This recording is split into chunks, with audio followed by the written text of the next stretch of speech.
connecting security solutions with security leaders. Security you should know starts now. Welcome to Security You Should Know. Today, we're talking with Knostic and what they're doing in AI security. And the problem that they're addressing is that AI models are oversharing, and we have to find a way to solve it if we're going to be using these. So helping us get answers to these questions are David Cross, CISO at Atlassian, and Ross Young, CISO in residence at Team 8. So Ross, I'm going to start with you here. Why are AI models oversharing so much? Yeah, I think we have to understand how much we need dynamic permissions. Let's say Jackie is on the accounting team and needs all the access to the accounting data. And we train the model and it learns everything from all the different systems. And then later on, Jackie isn't on the accounting team, she's on the procurement team. Did we make sure that model now removes Jackie's old accounting access, or can she get everything that she used to have, even though it's no longer necessary for her new role? Those little questions, as we start to think about dynamic access and changing roles, are going to be really, really important. Because if Jackie gets phished and they say, hey, you lost all this accounting data and she has no longer need to know, that's a big issue for you and your regulators. All right, David, I'm going to throw the question to you. Why are these AI models oversharing? Do you agree with what Ross said? I do. And I think giving some more context to that, no pun intended, I think there's an element where in many companies, you're taking all the data in. Let's take earnings data, right? And that, everyone should have access to earnings data. But actually, for public companies, there's a window of who should have access and when, right? And so there's times that maybe after earnings, everyone can have access to that or for a period of time. But when you're in that closed period, right, should everyone have access? Well, the answer is probably not, right? And so how can you have the full context in your environment is when someone should have access to data, and maybe there's restrictions on just the time windows. And I think that's some of the more difficult things now is LLMs are the best place to supporting all these scenarios. But then how do you have an access control model that's not the traditional DACL model? Read access, execute access, deny. I think it's much more complex than that. Well, today, helping us navigate that complexity, we're going to be talking with Sunil Yu, co-founder and CTO from Knostic. So to start out, Sunil, we need the answers to three essential questions. First, how do I explain the value of your solution to my CEO? What does your solution do and what does it not do? And then the pricing model. So can you give us these preliminaries? Sure. So thanks for having me on. What we do is primarily focused on giving large language models discretion. Think of the large language models that we deploy for enterprise search as being like a CEO who knows everything inside the organization. But if a marketing intern asks a question such as, hey, what's next quarter sales revenue? The CEO has discretion and says, well, let me talk to you about how maybe your marketing campaigns are helping our sales numbers, but I'm not going to give you the specific sales numbers. Ability to have that discretion is what humans have, but the machines don't have that. And so what we're doing is teaching these machines how to have discretion by offering a way to segment knowledge based on your role and your job function. So the way that we do that is by actually probing our systems to figure out what is being shared, what's not being shared, and defining those rules within the organization. The pricing model that we use to be able to frame this is by probing from different vantage points, the number of different profiles in your organization, and the number of different topics. And it's the multiplication of those two values, the number of profiles and the number of topics, that determines what the pricing is for our services. Excellent. Okay, so we've gotten a taste for the solution. Thank you so much for that, Sunil. I'm sure, though, Ross, David, you have a lot of questions. David, I'm going to come to you first. What other questions do you have about Knostic? So Neil, one of the things I've been wondering is I was a couple of weeks ago listening to a Gartner webcast, and they're talking about customers using like Copilot and things like that, and they got all this data, but then they realized they don't know how to restrict the access into the Copilot world for maybe scenarios like earnings or things like that. Does Knostic help with anything like that? Yeah, so one of the big challenges that we have with these large language models is that the value comes from actually grabbing a lot of the underlying content that's available inside your enterprise. And really, the reason why most people roll out large language models is to actually address the undersharing problem. We have a bigger undersharing problem than we have an oversharing problem. But the oversharing problem is particularly acute, and that's what we noticed first. But that the challenge is if I try to fix the oversharing problem by removing permissions, by removing content, I just exacerbate the undersharing problem that we started with. And so the challenge is that we can't fix it by just fixing the data problems that we have. And by the way, everyone has data problems. Things are overshared already. And what we're seeing is that these large language models are just exacerbating or accelerating the discovery of this overshared content.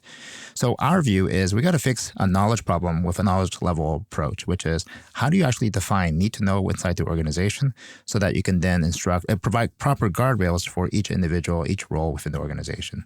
All right, Ross, I'm going to throw to you. What questions do you have for Sunil and Gnostic? Yeah, I'd love to hear you talk a little bit more about the types of data. For a long time, it's very easy to classify as data and say this is secret, and top secret doesn't leave the organization. But what I'm finding is a lot of times CISOs have things like source code, where we've never actually classified that. How are you using knowledge sharing on other pieces like that? And how do we control that access to making sure that doesn't leave the company when someone changes jobs to our competitor? So first of all, we're focused on the problem around the content being shared internally. So we're not actually focused on the external sharing of this content. There's going to be plenty of other solutions, and we're not focused on that particular problem. We're focused primarily on internal knowledge segmentation. So the way that we currently classify content, it's at this very crude level of confidential, highly confidential, or in the national security space, secret, top secret, and so on and so forth. Anyone who's been in that space also recognizes just because you have a secret clearance doesn't mean that you can see all things secret. And it's the same sort of construct inside of an organization as well. Just because you are part of the organization doesn't mean you should have access to all things confidential. So what we have to do is to move it up a level, have a semantic understanding of what this content really is about, and then align that to your job function itself. What is it that your job function needs to be able to get your job done, and to provide, again, those sort of boundaries to the large language model so that it can answer it in the proper context. Yeah. So Sunil, I can't resist now saying that having the context and the knowledge graph or things like that is certainly is Ross, you brought up the scenario of things leaking out. Then I started getting worried, like, oh, are we going to have mandatory access controls and attribute access controls to cold data? But if we don't have that, then how do we prevent the scenarios where we've seen certainly at RSA last week, where people are like, hey, doing all these prompts, injections, things like that to get around it, to find the data that they know is there, but they're restricted to? Does Gnostic help in those scenarios as well without making everyone do MACL and ACL scenarios? Yeah. So first of all, let's actually frame what we're doing. So you mentioned mandatory access controls, and that's actually what we have today for these large language models. It's a one size fits all. Everyone applies the same guardrail. If you're trying to, for example, use the public ChatGPT, no one can ask about biological weapons. But what if your job function actually deals with biological weapons? Maybe you should have a need to know for that. Well, it's the same sort of, this problem within the enterprise is similar. What we need is discretionary access controls. And as I mentioned at the beginning, these large language models lack discretion. So what we need to do is to give it the parameters for discretion. And that's what we're calling context. What's the context? It's based on your job function and what you do and what you need to know to get your job done. Now, there's another piece, which is we are right now acting as a policy decision point. What you were bringing up was a policy enforcement function. And what we've seen repeatedly is that the policy enforcement is very weak today. And that's just where we are with the technology. I'm not sure if we're going to be able to solve that. In fact, that's not the focus that we have today. It's something that we're going to rely upon other providers to do at this point in time. So when I start to think about different companies, one of the things I always like to look at is what are the metrics that I'm going to use from your tool each month to demonstrate the value of a tool? Can you talk about what are the things you like to measure with your tool and how that shows value to the CISO and their leadership team? Sure. So one of the ways that we're actually showing value is by measuring the extent of oversharing. But what it also enables us to do is to also evaluate the extent of the undersharing as well, which is actually quite fascinating because the reason why we can assess both angles is because we're coming in and evaluating what is shared from the vantage point of a user that has really no permissions or just part of the everyone group, as well as a user that has permissions to everything. Again, the CEO, right? Now, what that does is it sets the lower and upper boundaries of what knowledge is inside your organization and to whom it's shared. So now imagine on the lower bound, I can say, what is being shared that's sensitive to the person that has no permissions? That gives us a sense of what's overshared. But on the other end, there are people who have a need to know for various topics. and what is actually being shared with them. Do they not get what they should know? And that's the upper bounds. And that gives us an understanding of both the potential risks, but also the potential possibilities of what can be shared inside the organization itself. Coming back to that, it kind of made me think of another question in this area is sometimes is just having the policies in place and decision making, things like that, but it's also reporting, right? We know we all live in a world of audits and compliance, right? And if we don't really have good reporting, then how can you actually pass these audits? Any thoughts on how this LM space, right, can deal with that? Sure. So one of the things that we have learned through just the practice of security is that the way that you have assurance is by doing an end-to-end test. You do an end-to-end test, and some of those, we call it a pen test. Some people call it a red team. But at the end of the day, you're performing a test to see what is actually happening with the system. And that's essentially what we're doing.